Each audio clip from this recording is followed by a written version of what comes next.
Assalamualaikum warahmatullahi wabarakatuh. Perkenalkan, nama saya Novi Adila Hidir. Saya dari RA2 Teknik Informatika semester 5. Yang terhormat dosen pengampu mata kuliah Cloud Computing Bapak Hilman. Di sini saya akan menjelaskan materi mengenai cloud computing dan mengenal lebih jauh apa itu cloud computing. Langsung saja kita simak video berikut ini. Cloud computing. Mengenal cloud computing. Cloud computing adalah paradigma komputasi yang memungkinkan akses penyimpanan dan pengelolaan data serta aplikasi melalui internet tanpa perlu kepemilikan langsung terhadap infrastruktur fisik. Maksud dari definisi tersebut ada 4 poin. Yang pertama yaitu akses melalui internet. Layanan cloud dapat diakses dari mana saja dengan koneksi internet.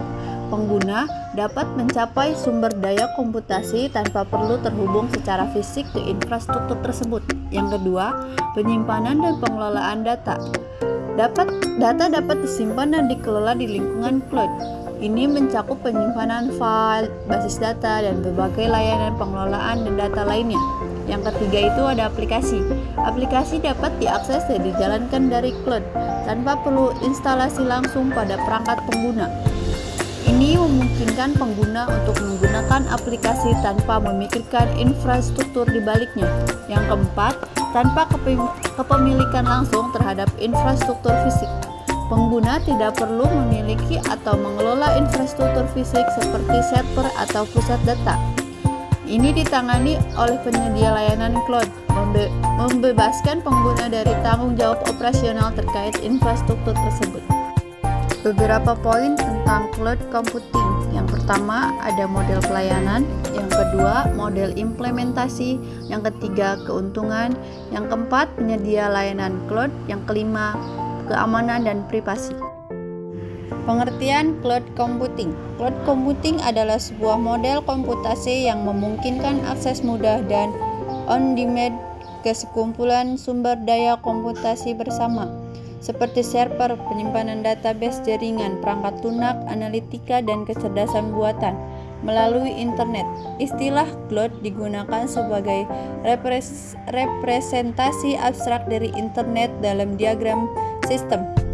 Beberapa karakteristik utama dari cloud computing melibatkan penyediaan sumber daya komputasi melalui jaringan yang bersifat elastis, dapat disesuaikan, dapat diukur, dan self-service. Pengguna dapat memproporsikan sumber daya secara mandiri. Artinya, pengguna dapat dengan mudah menyesuaikan kapasitas komputasi sesuai kebutuhan mereka. Sumber hanya membayar untuk sumber daya yang digunakan dan memprovisikan sumber daya tersebut tanpa memerlukan interaksi langsung dengan penyedia layanan. Yang pertama, model layanan. Model layanan terbagi menjadi beberapa bagian. Yang pertama, IaaS, Infrastructure as Service, menyediakan akses ke sumber daya infrastruktur seperti server virtual, penyimpanan, dan jaringan. Maksud dari definisi tersebut adalah service virtual, penyedia cloud menyediakan akses ke server virtual.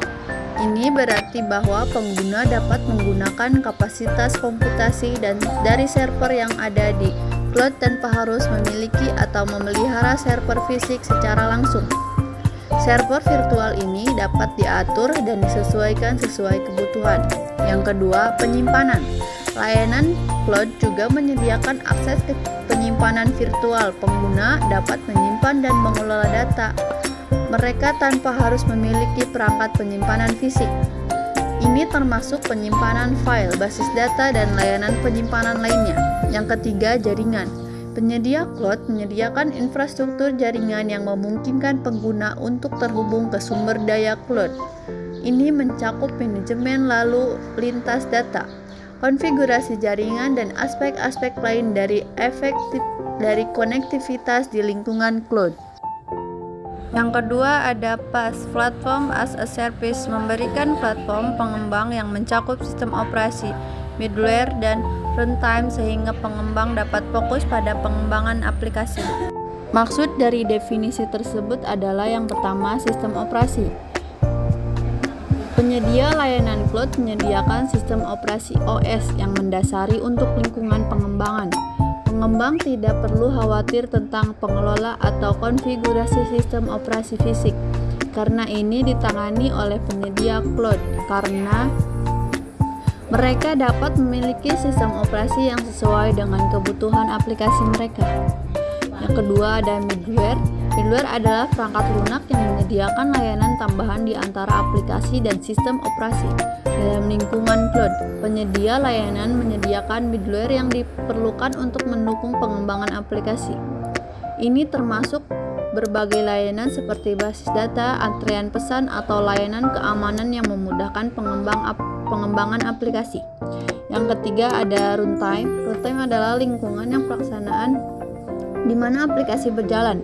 Penyedia layanan cloud menyediakan runtime yang diperlukan untuk menjalankan aplikasi yang dikembangkan oleh pengembang. Ini mencakup berbagai bahasa pemrograman, kerangka kerja, dan komponen lain yang diperlukan untuk mengeksekusi aplikasi. Yang ketiga ada SaaS, Software as a Service, yaitu memberikan akses ke aplikasi perangkat lunak melalui internet tanpa perlu instalasi lokal. Maksud dari definisi tersebut adalah yang pertama, akses melalui internet. Aplikasi perangkat lunak disediakan dan diakses melalui internet. Pengguna dapat mengakses aplikasi tersebut dari perangkat apapun yang terhubung ke internet tanpa memerlukan instalasi langsung. Yang kedua, tanpa instalasi lokal. Pengguna tidak perlu menginstal aplikasi secara lokal di perangkat mereka. Sebagai gantinya, aplikasi dijalankan dan diakses dari server jarak jauh yang dikelola oleh penyedia layanan cloud. Yang ketiga, fleksibilitas dan keterjangkauan. Model ini memberikan fleksibilitas yang tinggi kepada pengguna karena dapat menggunakan aplikasi dari mana saja dengan koneksi internet dan juga mengurangi beban administratif terkait dengan instalasi, pemeliharaan, dan pembaruan perangkat lunak di tingkat pengguna. Yang keempat ada pembaruan otomatis. Pembaruan perangkat lunak dapat diterapkan secara otomatis oleh penyedia layanan cloud sehingga pengguna selalu menggunakan versi terbaru tanpa perlu melakukan pembaruan manual. Poin yang kedua adalah keuntungan. Skalabilitas, kemampuan untuk menyesuaikan sumber daya sesuai kebutuhan. Maksud dari skalabilitas tersebut adalah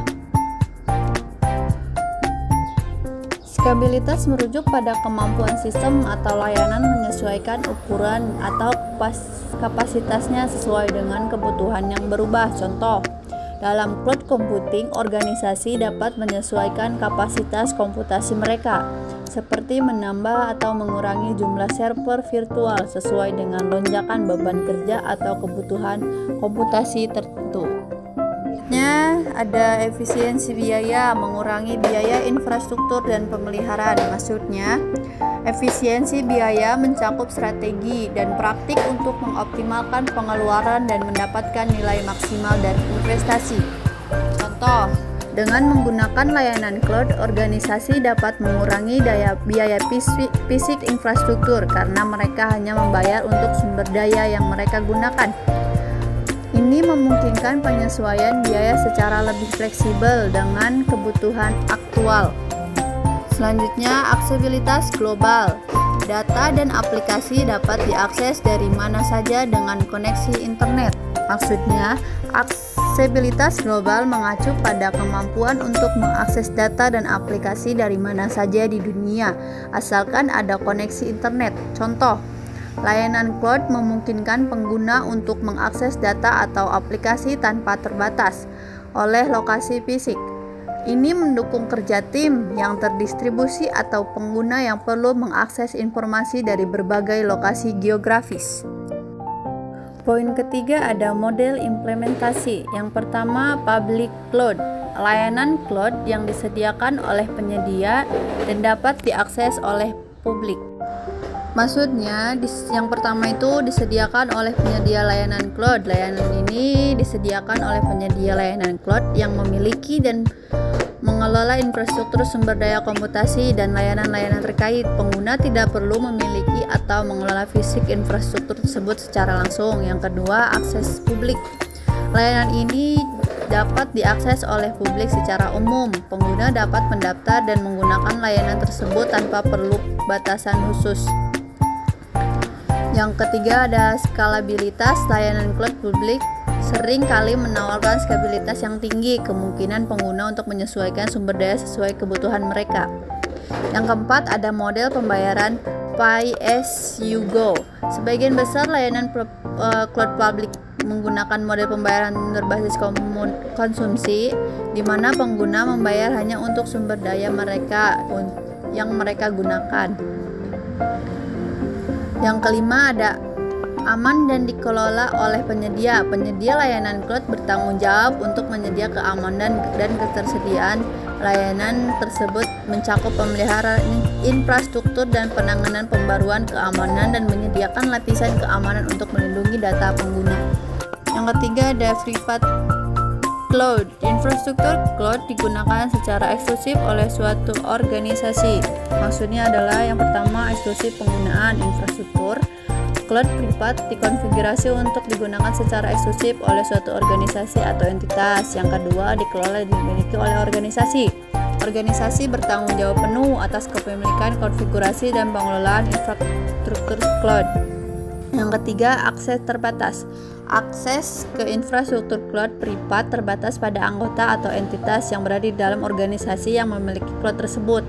Yang keempat, ada fleksibilitas dan kontrol yang tinggi. Dengan menggunakan private cloud, organisasi dapat menyesuaikan infrastruktur sesuai dengan kebutuhan dan persyaratan khusus mereka. Yang kelima, ada keamanan yang didustomisasi. Organisasi memiliki fleksibilitas untuk mengkonfigurasi lapisan keamanan sesuai dengan kebijakan dan kebutuhan keamanan internal mereka. Selanjutnya ada hybrid cloud, kombinasi dari public dan private cloud untuk kebutuhan bisnis yang berbeda. Maksudnya yang pertama itu integritas antar platform. Cloud hybrid memungkinkan integritas antara layanan cloud publik dan privat. Yang kedua ada fleksibilitas, skalabilitas. Organisasi dapat memanfaatkan keunggulan skalabilitas dari cloud publik saat menghadapi lonjakan beban kerja, sementara tetap mempertahankan kontrol penuh dan keamanan lebih tinggi pada aplikasi dan data yang mungkin memerlukan lingkungan privat. Yang ketiga ada manajemen aset yang lebih efektif. Dengan menggunakan cloud hybrid, organisasi dapat mengelola dan mendistribusikan aset mereka sesuai dengan kebutuhan dan karakteristik tertentu. Misalnya, data yang memerlukan keamanan dapat disimpan di lingkungan privat. Yang keempat, penyedia dengan kebutuhan bisnis yang berubah. Terus yang kelima, keamanan kepatuhan. Lingkungan cloud hybrid memungkinkan organisasi untuk menjaga keamanan data yang sensitif di dalam lingkungan privat. Yang poin keempat adalah penyedia layanan cloud. Beberapa penyedia layanan cloud yang pertama yaitu AWS, Amazon Web Service, salah satu penyedia cloud terbesar di dunia.